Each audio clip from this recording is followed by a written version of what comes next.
Good morning, everybody. It's Monday, June 15th, 9:32:40 a.m. I'm Evan Mendez. It's 9:32. The VA hasn't called me once, and I was told by the patient advocate Eric Babers that my request would be done, which was I after so long was just like, hey, obviously you can't help me. June 1st, it's June 15th. June 1st, this patient advocate said that I walked in person and said I needed help. And I went to the director's office and I was treated like crap by some guy named Mark. And then Wendy Garcia, who I've had horrible experiences with, I don't care. She was behind me calling me a liar. So that's how childish and complacent the staff is at the hospital. I have no tolerance. Today I'm just going to report everybody, literally just report them to the FBI. I don't even know how else to say. I'm just tired of like not talking anymore. So on my to-do list, I have to call the law firm with the update on what's going on with me, and I have these tiny little post-its. Upload VA dental, and the issue with VA dental is Miss Thibodeau, I guess, is in charge of the that's the social worker in charge of the homeless veteran program, simply just can't write a letter of proof that I was homeless, and she was more concerned about the homeless shelter's billing than just writing me a general memorandum of having lived at the Warriors Refuge for 11 months. All I need is proof of my homelessness to get dental services at the VA.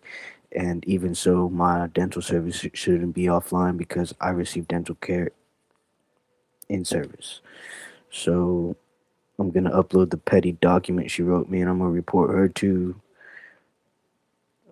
start reporting to the FBI people. I shouldn't even laugh about that. It's my life. And who I'm gonna report, starting with Miss Thibodeau, Miss Crump. I kind of just scribbled this morning. I woke up like I have no tolerance for this at all, and I have every right to talk about everything that I'm talking about, and I'm super prepared for anything in life. Like, I'm super prepared because I nearly lost my life. So I'm okay. I'm safe. I'm just making this live to talk about my resilience, not so much that I'm like dwelling in any turmoil. I just have this preparedness for what's next in my life because of having going and gone through and been through that traumatic experience where I was like coming back from never being on planet Earth again to like living in a way that not every moment is promised to me, which I knew that before my accident. Sorry, my computer glitched for some reason, but I came back, I think, with a sense of like everything that I didn't do before this, I'm definitely going to do. I know I came back an entirely different person. I don't remember the person that I was before the accident. It's super hard for me to really piece together other than what I see on my phone or photos and videos. But I don't force my memory. It comes little by little. But I'm making this video because I'm like, okay, I've tried making a video like this in the past, and I had like the stack of papers, and I do have the stack down there, one stack. I have totes of papers, and I kept those because I suppose, unlike everybody else, I actually read them, and they say to keep them and hold on to them. And even when I go through these forms and applications online for help, they say make sure to keep all the paperwork related to your case and your claims and your allegations and the violations that have occurred. And I've kept all of it, and nobody's ever asked to see them or anything. So I'm just like over it. I'm just like, okay, well, I've asked people. Actually, Adult Protective Services took pictures of the initial documents that started to come in. So they actually cared enough to start taking pictures of them. And now I'm just like, okay, well, I can do my best to sift through them. And at this point, I think what I'm going to do is just, do my best to not show like a lot of my information, but kind of maybe if I don't show the actual document, I'll probably just like read them on my lives. And I'm just like in a place of fearlessness. I don't even think fearless is the word. I'm just being me. And I think that I took the time to educate myself in a course as far as analyzing these things, but as far as like, how do I say, getting rid of them, I think I'm more than qualified to share getting rid of them. But as far as like analyzing these things, I recommend everybody go take a course if they're interested on how to analyze these type of documents and how to log them and document them. That's totally different than me getting rid of these.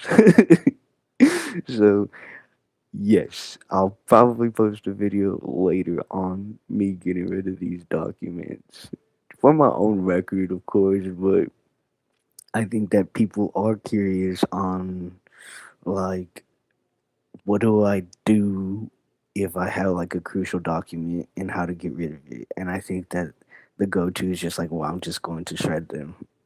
And I think that there are a lot of loopholes, I think. Mm, and I think a lot of people aren't aware at like how, I don't want to say they're loopholes as it is their methods of gathering and disseminating and destroying documents.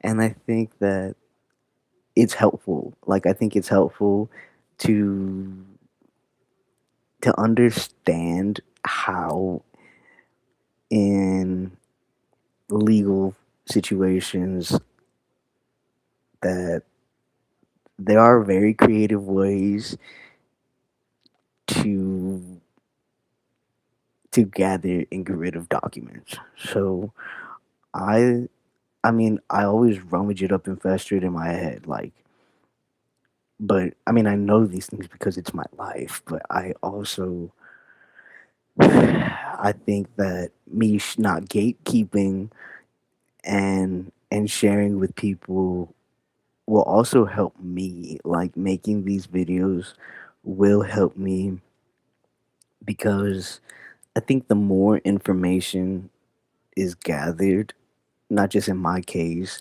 but I think the more information that is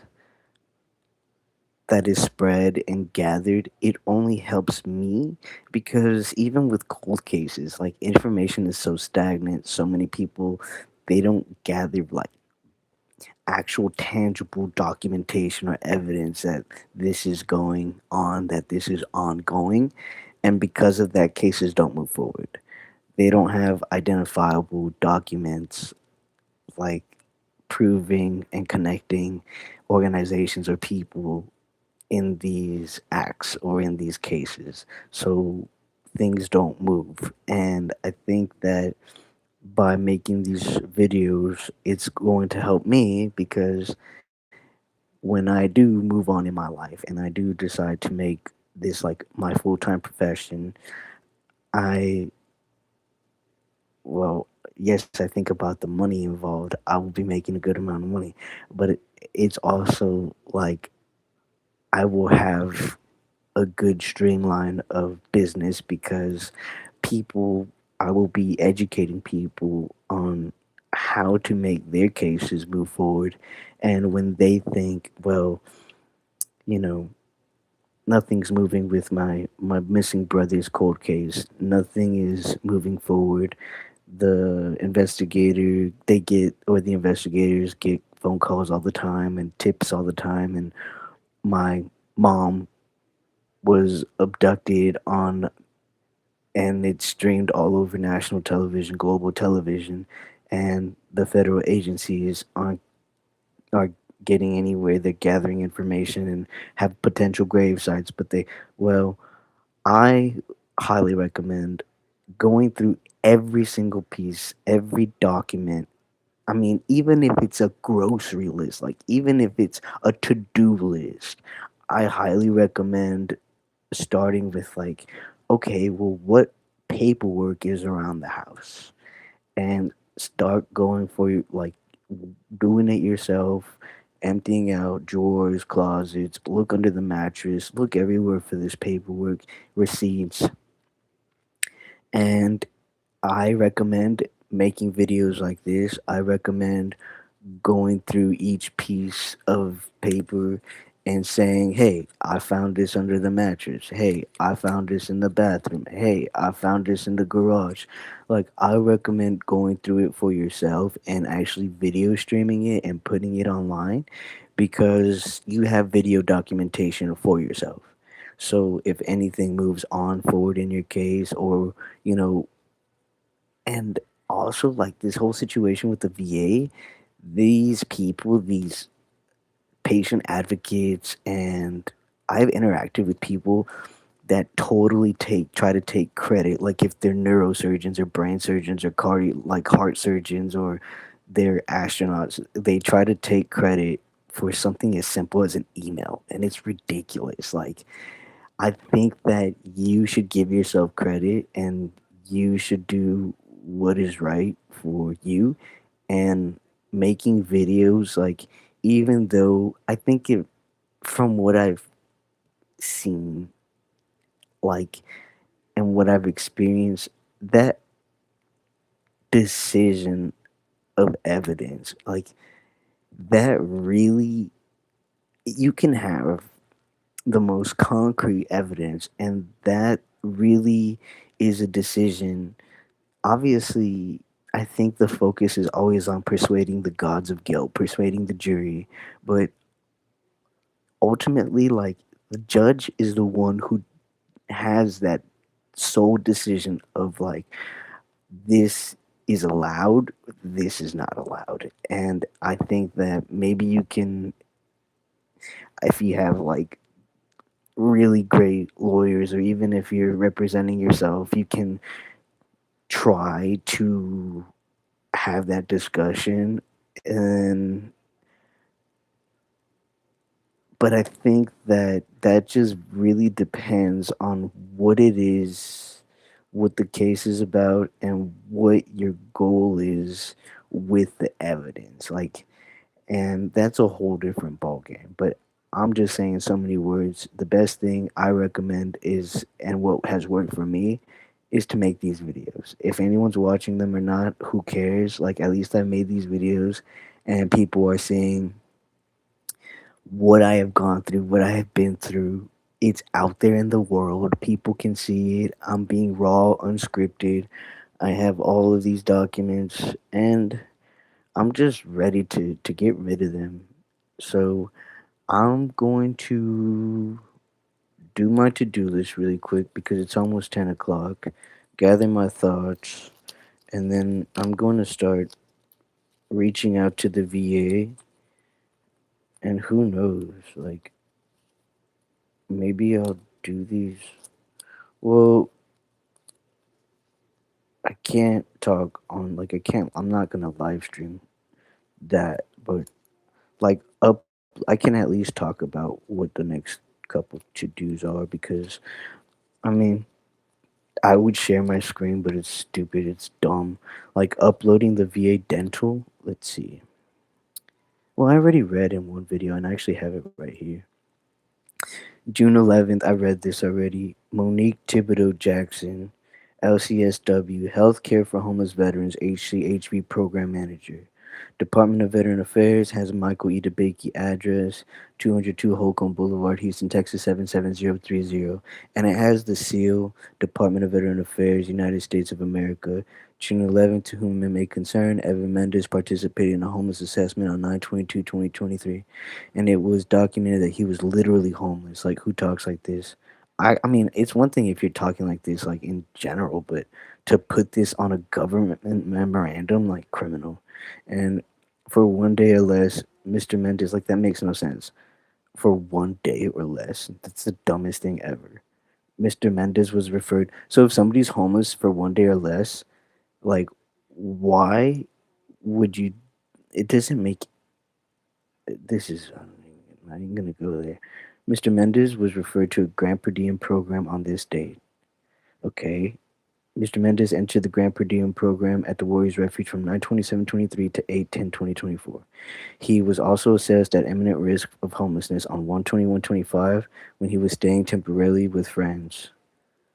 No additional homeless assessments have been completed recently to assess veterans' homelessness. He is not currently enrolled in residential treatment with GPD or the domiciliary. If you have any additional questions or need information, please contact me. Okay, so, and she sent this to me 2 days after the fact that she wrote it.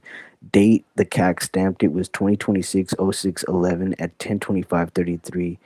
And it says 0500. So, anyways, all right, let me get to it. Peace out.